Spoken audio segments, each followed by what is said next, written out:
Welcome. आज शायद सुबह से अभी बात कर रही हूँ ना मैं आपसे।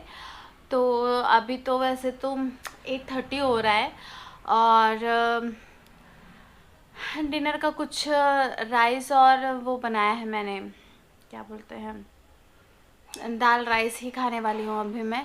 क्या पता क्यों ना गर्मी इतनी बढ़ रही है, खाना खाने का तो बिल्कुल मन ही नहीं करता है। शाम को ऐसा लगता है पेट भरा है, बिल्कुल ऐसा लगता है हाँ थोड़ा मिल्क ले लो बस उतने में हो जाएगा। तो दाल राइस खाने वाली हूँ मैं अभी। और वीर और उसकी माँ से गए हैं आज फिर से बाहर, क्योंकि उसकी माँ से जाने वाली है अब। तो कल ईद थी ना तो कुछ शॉप्स बंद थी, तो उन लोग को मोमोज़ और जूस वगैरह कुछ कुछ पीना खाना था, तो वो दोनों गए हैं। तो मेरे लिए जूस लेकर आएंगे शायद, और देखते हैं जो लाएंगे मैं आपके साथ शेयर करूँगी। तो तब तक मैं ये बताने वाली थी आपको कि कल के वीडियो में मैंने आपसे कहा था ना कि जब हमारा सोनोग्राफी वाली बात डॉक्टर ने हमको बोली थी, तो उसके बाद क्या हुआ था। तो जो हमारी फर्स्ट सोनोग्राफी हुई थी वो जब पता चला था उसके 14 डेज़ बाद हुई थी। जब हमें पता चलता है ना कि हम प्रेग्नेंट है करके, तो उसके तब तक तो 1 महीना एटलीस्ट हो गया रहता है बेबी को। तो 1 महीने का रहता है कम से कम बेबी। वो जो सोनोग्राफी थी वो थी 14 डेज़ बाद, क्योंकि अब वो बोल रही थी कि थोड़ा और बेबी की हार्ट बीट्स वगैरह आ जाए, देन फिर जाइएगा आप लोग सोनोग्राफी के लिए। तो जैसे हमको 15-16 को पता चला था, तो उन्होंने कहा था कि आप जाइए 28 को। तो हम लोग 28 का वेट कर रहे थे। मैं तो बिल्कुल बेसब्री से इंतज़ार कर रही थी। वो बोलते ना काटे नहीं कटते दिन ही रात वाला सॉन्ग है ना वो वाली सिचुएशन थी, कट नहीं रहे थे दिन कि कब आएगा 28 और कब मैं देखूंगी कि बेबी है या नहीं है। मतलब तब भी मुझे डाउट था कि तब तक जब तक फर्स्ट सोनोग्राफी नहीं हो जाती ना तब तक सोनोग्राफी जो करते हैं वो बता नहीं देते कि हाँ बेबी है, और हार्ट बीट नहीं सुन लेते हम तब तक। तो थोड़ा सा मुझे तो क्या पता क्यों हमेशा मैं डाउटफुल था ही मुझे। तो वो 28 का वेट किया मैंने, एंड देन जब 28 को हम लोग गए तब फिर हम पहले तो वहाँ पर भी waiting waiting waiting, and then वो फिर हमारी सोनोग्राफी मेरी फट से हो गई थी। एंड हाँ हार्ट बीट थी और एक छोटा सा कुछ तो उन्होंने बताया था कि ये है, तो आपको प्रेगनेंसी है बताया उन्होंने, कंफर्म करा। तब मेरे जान में जान आई, मैंने बोला हाँ ठीक है। और वो पूछते हैं उन लोग भी कि आपको रखना है कि नहीं रखना है बेबी, क्योंकि उन्होंने सब कुछ पूछते हैं कि आपकी शादी को कितने साल हो गए हैं, बेबी आपका है क्या फर्स्ट। तो वो सब जान के उनको ऐसा लगा कि शायद ना रखना हो करके पूछ रहे थे। तो नॉर्मली वो लोग पूछते हैं, तो उन्होंने पूछा। हाँ, तो तब तक हमने डिसाइड कर लिया था कि हमको तो रखना है, तो हमने बोला नहीं नहीं हमको रखना है। फिर वो वाली रिपोर्ट तो वो ज़्यादा बताते नहीं हैं डॉक्टर कि कैसा क्या है, बस नॉर्मल उन्होंने हार्ट बीट सुना दी।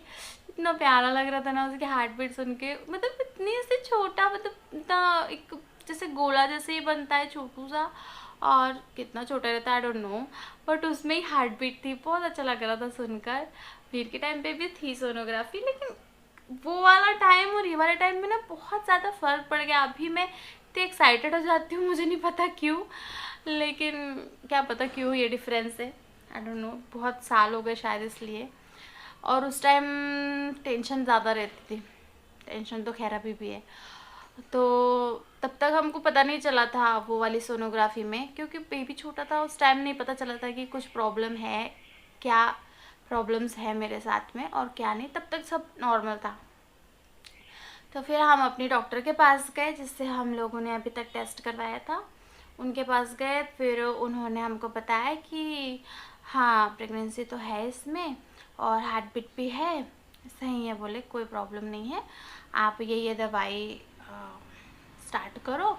और कुछ 2-3 टैबलेट्स दिए उन्होंने, और मैंने बताया कि मुझे वॉमिटिंग बहुत होती है तो उसकी टैबलेट्स दी उन्होंने, क्योंकि वॉमिटिंग अगर रही ना तो आप ना खाना खा सकते हो ना आप ना कोई चीज़ से खा सकते हो। तो वॉमिटिंग सबसे पहले रोकना बहुत ज़रूरी है, और उसके लिए मुझे टैबलेट अभी भी खानी पड़ रही है। अभी मेरा 5th मंथ हो गया है लेकिन अभी भी मुझे वो टैबलेट्स लेनी पड़ रही हैं। तो फिर ऐसा है किसी किसी दिन नहीं लेती हूँ, कभी कभी नहीं लगता है, कभी कभी बहुत ज़्यादा लगता है। तो वो नहीं खाएंगे ना तब तक खाना नहीं जाता, या खाना खाते खाते ऐसा लगता है वॉमिट हो जाएगी। पीरियड के टाइम तो बहुत ज़्यादा वॉमिटिंग हुई थी मुझे, बट सिर्फ 3 मंथ ही हुई थी, 4 मंथ से बंद हो गई थी जब मैं मेरे घर में चली गई थी। तो फिर दूसरों का हाथ, बोलते हैं ना दूसरों के हाथ का खाना अच्छा लगता है, तो मेरे आस पड़ोस के भी जितने थे ना सब मुझे खाना ला ला के देते थे वीर के टाइम में। तो वही हुआ। फिर उसके बाद उन्होंने कुछ टैबलेट्स दिए और मैंने कहा मैम आपने ब्लड टेस्ट तो किया ही नहीं, तो बोलते हाँ वही मैं कहने ही वाली थी। मुझे ऐसा लग रहा था कि मेरा उस बार तो फर्स्ट टाइम में ब्लड टेस्ट हो गया था, अभी तक क्यों नहीं करवाई मैम ने। तो वो वही कंफर्म करना चाह रही थी। तब जैसे ही सोनोग्राफी कंफर्मेशन आया प्रेगनेंसी का, तो उन्होंने कहा कि वो भी करेंगे और ब्लड टेस्ट में थायराइड टेस्ट भी करेंगे, तो उसका दोनों का सैंपल आप दे दो। फिर हमने सैंपल दिया एंड 2 दिन बाद थायराइड की रिपोर्ट आई। तो थायराइड वायराइड मैंने इनको बोला, मैं घर आई तो मैं एकदम रिलैक्स थी, मैंने कहा नहीं कुछ नहीं होने वाला है, ब्लड रिपोर्ट तो देखना मेरी बहुत अच्छी आने वाली है, क्योंकि हीमोग्लोबिन का ही देखते हैं वैसे ज़्यादातर उसमें। तो हीमोग्लोबिन मेरा बहुत 1-2 साल हो गए तब निकला था ना, तो बहुत कम निकला था, 8 आया था, जबकि रहना चाहिए 12-13। तो उस टाइम मुझे बहुत ज़्यादा वीकनेस थी। तो तब से जो मैंने अंजीर और किशमिश वगैरह खाना स्टार्ट किया था, और एक सिरप भी थी जो मैं पीती थी कंटिन्यू, बिल्कुल आयरन आयरन, उसको पियो ना तो ऐसा लगता है हम आयरन ले रहे हैं। तो तब से ना मेरा इतना अच्छा मेंटेन रहता था हीमोग्लोबिन कि मुझे पूरा विश्वास था कि मेरा हीमोग्लोबिन तो अच्छा आएगा ही आएगा। तो मैंने कहा टेंशन लेने वाली बात नहीं, रिपोर्ट्स अच्छी आएंगी। तो उन्होंने कहा हाँ ठीक है। अब जब ये 2 दिन बाद रिपोर्ट्स लेने गए तो उसमें थायराइड वाला जो टेस्ट था ना उसमें थायराइड निकल गया। तो मैंने कहा ये क्या, मुझे तो थायराइड का कोई सिम्टम है ही नहीं। एक्चुअली प्रेगनेंसी में थायराइड हो जाता है कई बार, और पहले से शायद मुझे नहीं था, बट जब प्रेगनेंसी में हुआ तब उसमें डिटेक्ट हुआ, तब मुझे पता चला कि हाँ मुझे थायराइड निकला है अभी। तो फिर उन्होंने सजेस्ट हमको किया कि आपको जो मेन थायराइड के डॉक्टर होते हैं ना उनसे आपको एक बार मिलना पड़ेगा, क्योंकि थोड़ा मतलब यही गए थे रिपोर्ट लेने, तो उन्होंने उनसे इनसे बात की थी कि उनसे मिलके थोड़ा सा आप बात कर लीजिए, क्योंकि थायराइड बेबी के लिए बिल्कुल भी सही नहीं है। तो फिर हम डर गए। फिर क्या था, फिर थायराइड वाले डॉक्टर का अपॉइंटमेंट लिया, फिर उनके पास गए। तो वो डॉक्टर इतने अच्छे थे ना, उन्होंने फर्स्ट टाइम में जब लिया हम लोगों का सब कुछ पूछा मुझसे, और फिर उन्होंने भी एज वगैरह पूछे, शादी को कितने साल हो गए पूछे, बेबी का पूछे, क्योंकि उससे भी ना प्रेगनेंसी का बहुत गहरा संबंध होता है कि आप कितनी एज हो गई है आपकी, आपका बेबी कितना बड़ा हो गया है वगैरह वगैरह सब पूछा उन्होंने। फिर उन्होंने जैसे ही देखा मेरा थायराइड कितना है, तो उन्होंने बोला कि हाइपोथायराइड निकला था मुझे। एक हाइपो होता है एक हाइपर होता है, तो मेरा हाइपो वाला था।